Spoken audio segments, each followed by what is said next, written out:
কাকা 3টা চা বানাও দেখি। কি চা রে বাবু, দুধ চা না লেবু চা? আরে কাকা, আমাদের সুগার টুগার কিছু নেই, দুধ চা দাও। আচ্ছা ঠিক আছে। বুঝলি বল্টু, আজকে ভাবলাম সকাল সকাল মালের সঙ্গে দেখা করতে যাব, কিন্তু কি বলবো রে ভাই, 8 ঘন্টা বাস স্ট্যান্ডে দাঁড়িয়ে বাড়া একটাও বাস পেলাম না। আরে পাগল, বাসটা কোথায় পেলি শুনি? আজকে একা ঝুলি, মনে নেই ওখানে সব বাস চলে গেছে। আরে হ্যাঁ হ্যাঁ, তো আমার একদম খেয়ালে ছিল না। আরে বাপ, এই বাইকটা কে নিয়ে গেল রে? আমাদের পাড়ায় R15 কে কিনেছে রে? এই ওর আগের দিন কোনোদিন দেখিনি। টেপু, তুই কিছু জানিস না? না রে ভাই, আমিও কোনোদিন এই পাড়ায় R15 দেখিনি। হ্যাঁ রে বল্টু, আমার যতটুকু মনে পড়ছে, আমাদের পাড়ায় তো কেউ R15 কিনেনি। তাহলে এই মালটা কি নতুন নাকি? হবে হয়তো, আমি ঠিক জানি না বুঝলি। আমিও আজকে প্রথমবার দেখলাম। বাবু একটু দাঁড়াও, চাটা নিয়ে আসছি এখনই।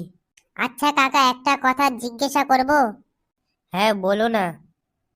আচ্ছা কাকা, এখনই যে R15 বাইকটা নিয়ে গেল, ছেলেটা বাড়ি কোথায় গো? এর আগে কোনোদিন এই পাড়ায় দেখিনি। ও, তোমরা ফটোর কথা বলছো? হি হি, ফটো কথাকার ফটো? আরে বল্টু বাবু, তুমি যে ফুটোর কথা ভাবছো সে ফুটো নয়, আসলে ফুটো ওর নাম। ও আচ্ছা, তাহলে ফুটো থাকে কোথায়? এই পাড়ায় নতুন আসছে নাকি? হ্যাঁ গো, আরে আমাদের মদন আছে না, মদনের কোনো দূরের সম্পর্ক ভাই হয়। আর শুনলাম নাকি এখন থেকে এখানে থাকবে। হি হি, বাড়া ফুটো আবার নাম হয় নাকি? তুই এখনো নাম নিয়ে পড়ে আছিস? আমি তো অন্য কথা ভাবছি। তুই এবার কি ভাবছিস? আরে বাল, একবার ভেবে দেখ, মালটার কাছে R15 আছে, কত বড় লোক। ওকে যদি একবার আমাদের ক্লাবে মেম্বার বানানো যায় রে, প্রত্যেক দিন বাড়া আমাদের পিকনিক হবে।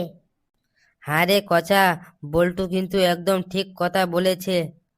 আরে সেটা নয়, ঠিক আছে, ওর যে অবস্থা, আমাদের এই বালের ক্লাবে জয়েন করবে।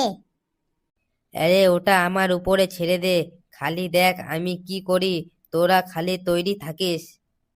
কেমন আমি ওকে কেমন রকম বুঝিয়ে বাজিয়ে আমাদের ক্লাবে নিয়ে যাব। দেখবি যখন 2 প্যাক মাল খেয়ে পড়বে না সে, তখন সব লাইনে চলে আসবে। ঠিক আছে ভাই, তুই খালি আমাকে ফোন করে দিবি, বাকি সব ব্যবস্থা করে রাখবো।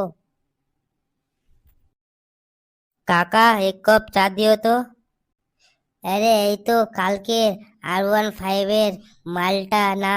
ও, আজকে একটা ভালো সুযোগ পাওয়া গেছে, যাই একটু বন্ধু করার চেষ্টা করি, যদি বাড়া বুঝিয়ে বাজিয়ে ক্লাবে নেওয়ানো যায়। কাকা, আমাকে একটা চা দিও কেমন? আচ্ছা বাবু। এই যে ভাই, শুনছো? আমাকে বলছো? হ্যাঁ বলো, কি হয়েছে? মানে এই ভাই, বলছিলাম একটা বিড়ি হবে? কি বললি বকাচোদা? না না ভাই, এত রাগ করো না, আমি খালি এমনি বলছিলাম। তাহলে শোরের বাচ্চা, তোর কি বাড়া আমার মুখটা দেখে বিড়ি খাওয়ার মনে হয়? আরে ভাই, সত্যি করে বলেছি, তোমার মুখ দেখে বিড়ি খাওয়ার মনে হয়। কি বলছিস খানকি ছেলে? আমি বিড়ি খোর শালা, তো যত বড় মুখ তত বড় কথা। দাঁড়া বিড়ি এখনই তোর গাড়ে দিচ্ছি, দাঁড়া। দাঁড়াও ভাই, আর কোনোদিন হবে না।